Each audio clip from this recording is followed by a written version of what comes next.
Hello সবাইকে, দেখো আমি একটুখানি চোখ বেঁধে দিলাম সকাল সকাল, কারণ হচ্ছে আমি এখন রুটি দিয়ে একটা খুব ভালো একটা রেসিপি দেখাবো, বাচ্চাদের ফেভারিট রেসিপি।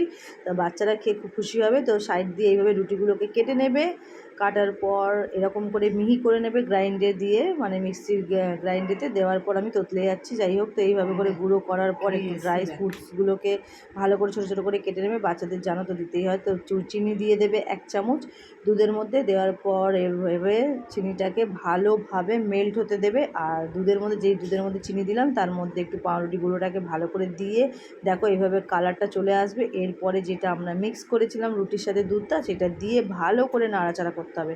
নাড়াতে নাড়াতে দেখো কত সুন্দর কোয়ালিটির, একদম পুরো রাবড়ির টেস্টে একটা মিষ্টি তৈরি হয়ে গেছে। আর আমার ছেলেও খেয়ে ওয়াও বলেছে, তাতেই আমি খুব খুশি। সত্যি কথা বলতে তোমরা একবার করে দেখো, রেসিপিটা দারুণ সহজ বাট খুব ভালো। কেমন হচ্ছে অবশ্যই কমেন্ট করে আমাকে জানিও। Tata, bye bye.